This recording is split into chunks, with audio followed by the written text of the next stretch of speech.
আসসালামু আলাইকুম, কেমন আছো সবাই? নিশ্চয়ই ভালো আছো। আজকে আমাদের টপিক হলো একটি পাখি। তো আমরা আজকে শিখব কবুতর। অনেকেই কবুতর কখনোই আঁকো নাই। যারা আঁকুনি তারা আজকে দেখে নাও কিভাবে কবুতর আঁকতে হয়। এটা কিন্তু অনেক সহজ।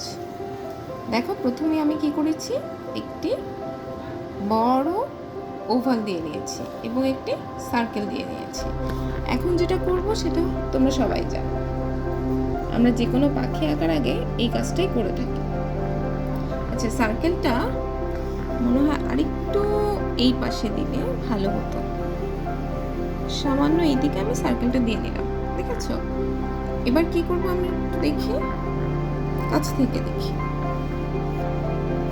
এই সার্কেলটার সাথে কবুতরের বডিটা যোগ করে দেব, ঠিক আছে? এরপর কি করব, কবুতরের মাথা কিভাবে করব? মাথাটা হলো অনেকটা, ওর মাথার একদম সামনের অংশটা কিন্তু একটু উঁচু থাকে, উঁচু হয়ে এদিকে এসে তারপর বডির সাথে মিলে যায়, তাই না? যারা কবুতর দেখেছো তারা কিন্তু জানো এই অংশটা একটু উঁচু হয়। আচ্ছা, তারপর কি করব, এই যে গলার অংশটায় কবুতরের এখানে কিন্তু একটু জিগজ্যাগ লাইন থাকে। তার মানে কি, গলার লোমগুলো বডির লোম থেকে একটু আলাদা, তাই না? এবার যেটা করব সেটা হলো, আমরা ওর পাখাটা আছে, কবুতরের ডানা, সেই ডানাটা দিয়ে দিব।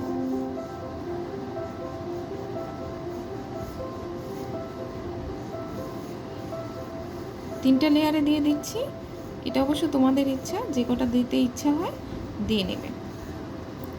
আমার তিনটা লেয়ার দেখছো, তিনটা না, লাইন তিনটা, কিন্তু লেয়ার কিন্তু দুইটা হয়ে গেল, 1 2, তাই না? এরপর যেটা করব, আরেকটা লেয়ার দিয়ে নিই আলাদা করে, ঠিক আছে? এবার যেটা করব, তোমরা দেখেছো যত নিচের দিকে নামা যায় ডানার ওখানে কিন্তু একটু লম্বা লম্বা কিছু পালক থাকে, এটা হলো সেই অংশটা, তাই না? এর মধ্যে পেটের অংশটা দিয়ে দিলাম এভাবে। এবার কি করব, এটা আরেকটু লম্বা হলে মনে হয় বেশি ভালো লাগবে। ছবি আঁকা কিন্তু অনেকটা নিজেদের উপর ডিপেন্ড করে, যা ভালো লাগবে সেভাবেই করে নেবে, একটু দেখে নিবে, তারপর অনেকটা নিজের ইচ্ছা মতো। দেখো তো, আমার কিন্তু কবুতরটা প্রায় রেডি। এবার কি করব, এবার অবশ্যই পা করব, তাই না? পা কিভাবে করি, দুইটা পা আমি একবারে দিয়ে নিচ্ছি।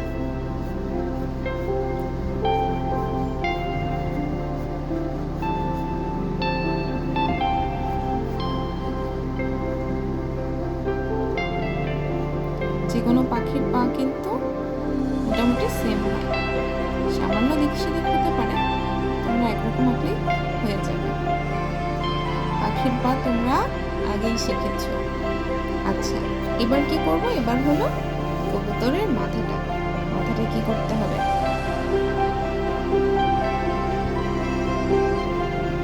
এই জায়গাটায় কিন্তু ডবল লাইন, অনেকটা ঠোঁটের মতো, মাছের ঠোঁটের মতো। এরপর এই লাইনটা হবে একটু নিচের দিকে বাঁকা, তাই না? আর নিচের যে ঠোঁটের পার্টটা, এটা হবে খুবই চিকন।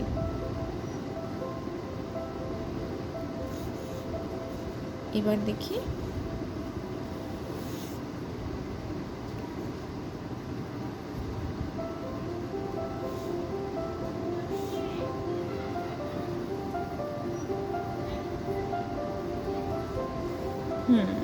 দেখেছো কি সহজভাবে আমরা কবুতর আঁকা শিখে গেলাম।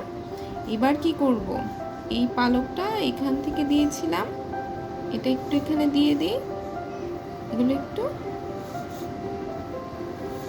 ডার্ক করে দিই, তাহলে তোমাদের দেখতে সুবিধা হবে। তাহলে আমাদের এখানে লাইনটা মুছতে হবে না, শুধু এইটুকু সার্কেলের এই অংশটা ইরেজ করব আর এই অংশটা, তাই না? আর কিন্তু তেমন কোনো জায়গা আমাদের ইরেজ করার দরকার নেই।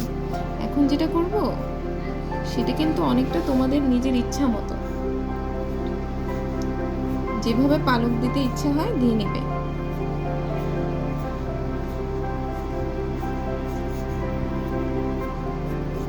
আমি এইভাবে দিয়ে নিলাম, পিছনের গুলো একটু বড়, ঠিক আছে? এরপর কি দেখেছো,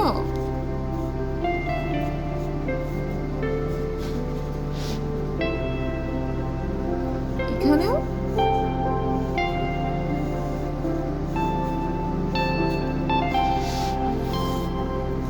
আর এই পায়ের এই অংশটাই কিন্তু লোম থাকে। তারপর হলো পায়ের শো, নখগুলো দিয়ে নিও।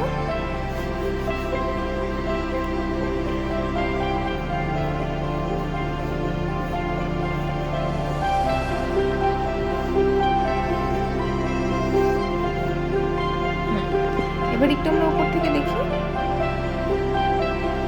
দেখেছো আমাদের কবুতরটা কত সহজে হয়ে গেল। আশা করছি সবাই বুঝতে পেরেছো এবং বাসায় খুব সুন্দর করে এঁকে রাখবে। নেক্সট দিন আমরা এটাকে স্কেচ করব। তাহলে আজকে এই পর্যন্তই, আল্লাহ হাফেজ।